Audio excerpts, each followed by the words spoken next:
as you say, and as those of us who follow this issue also know, public opinion, especially among Democrats, has moved considerably on this question in a more sympathetic view toward the Palestinians and being more critical of Israel.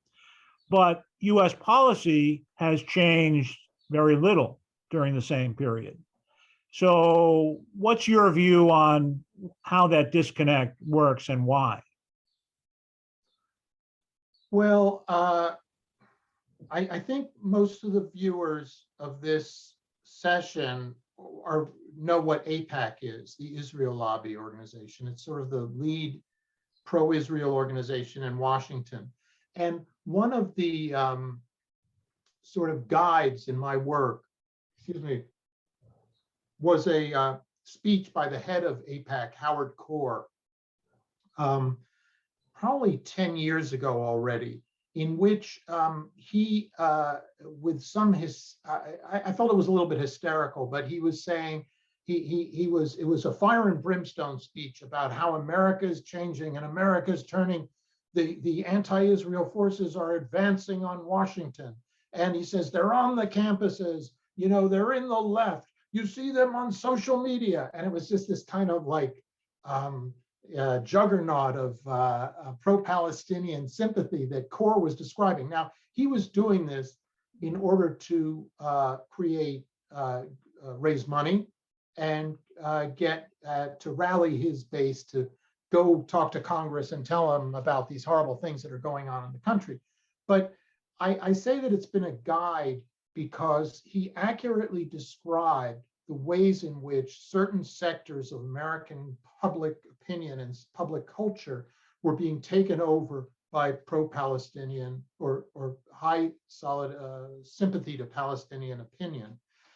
Again, this was 10 years ago, and he was being a little too forward-thinking, as I also am forward-thinking. So he and I shared that kind of scenario of what was going to happen, and what he was offering was a sort of vision that has come to pass.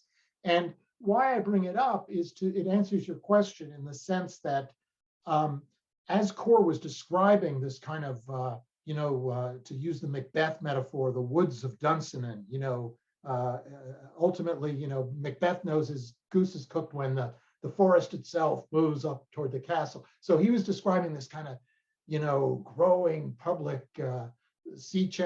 just this threatening mob that was coming. And what Core said is that we are going to hold on to the Congress, we are going to hold on to the White House, and there again, we're going to hold on to the media, in so many words.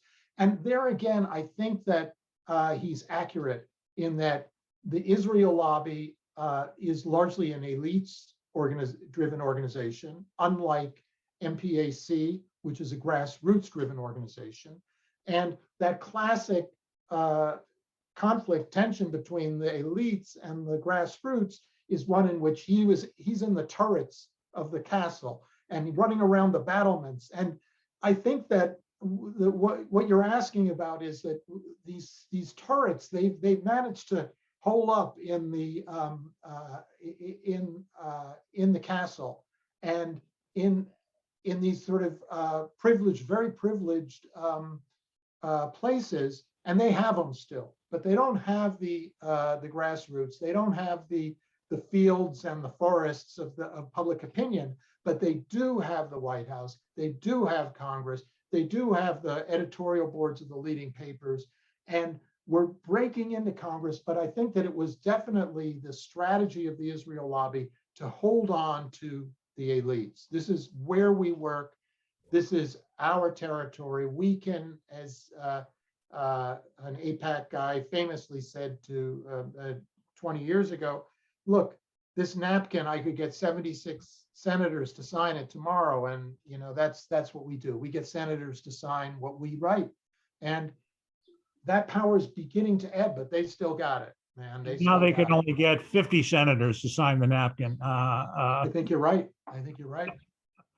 It reminds me that, going back some decades, the situation was that the Democratic Party at all levels was pretty united in sort of unconditional support for Israel, while at least parts of the Republican Party were fairly skeptical.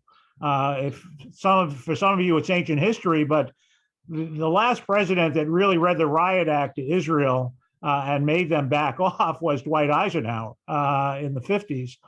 And since then, we've had a partial flip, right? The Republican Party is now unanimously, fanatically pro-Israel, at least in their public expression. And the Democrats are a little bit divided, certainly at the base, very much divided, maybe a majority on the pro-Palestinian side. But even in Congress, as you say, there are some divisions. There's still only a small group of explicitly pro-Palestinian voices in Congress, but a larger number of people, Democrats, who are at least a little bit hesitant to be full-on, cheerleaders for Israel. That's a change. But why is it that still, given that the base of the Democratic Party, the Democratic voters, and a lot of Republican voters too, have changed, why it's so hard to move the public policy.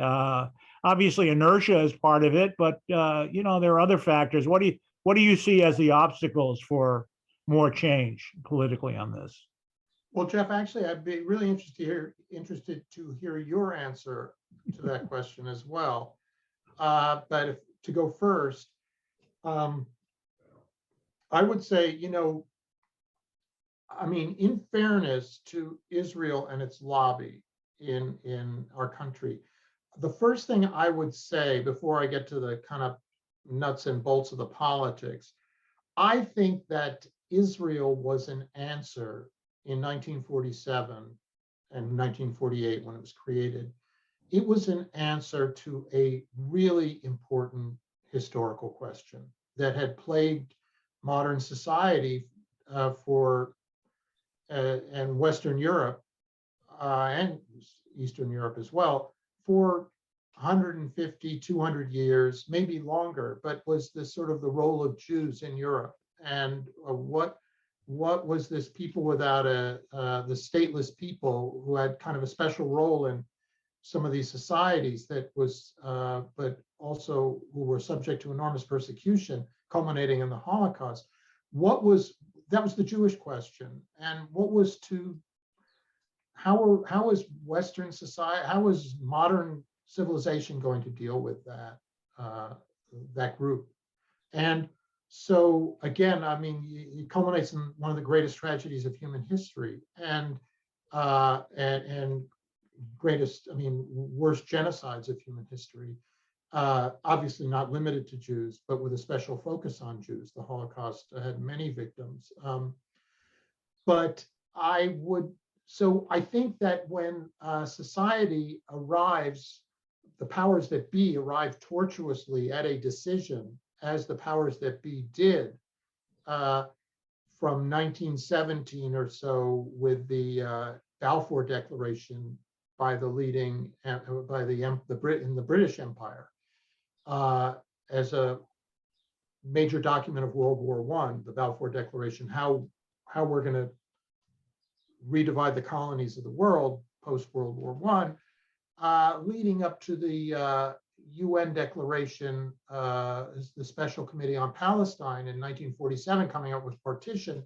This is something that these powerful people had debated in earnest for decades, and they came up with the idea of a Jewish state and an Arab state. And I don't think that, and that was a decision that was re-upped, if you will, with the Oslo process in the 90s and Madrid, when once again the world said, well, we're for partition. This is the only way to allow both peoples to get along or to live here, is to create one state for the Jews and one state for Palestinians. And so I think that if world powers come to that understanding, it's very hard to dislodge it. To a great historical problem. And there's a fear that dislodging it is going to cause a lot of violence, which there is very high likelihood of a lot of violence in Israel and Palestine.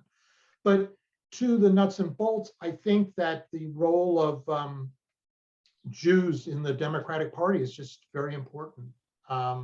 Jews have been a central part of the Democratic Party coalition, as important, I think, in their way as African Americans are. Jews, a smaller group, but among the donors, the big donors to the Democratic Party are, that list is dominated by Jewish people. And the understanding is that Jews are for Zionism. Now that's changing, and it should change, but the way that political consultants from, I believe, from Harry Truman on to Jimmy Carter to Lyndon Johnson to Bill Clinton interpreted that is that, hey, 90% of the Jews are for Israel. They are the war chest for this party, and we are going to stick with it. We're on Israel's side. So that I think is the main reason for the political support. And I should say that this isn't just a Rube Goldberg device where you put in a dollar over here and you get influence here. I mean, this is the Jewish community, 90% by some estimates, 95% by other estimates. I mean, a large percentage of Jews really support Israel and regard it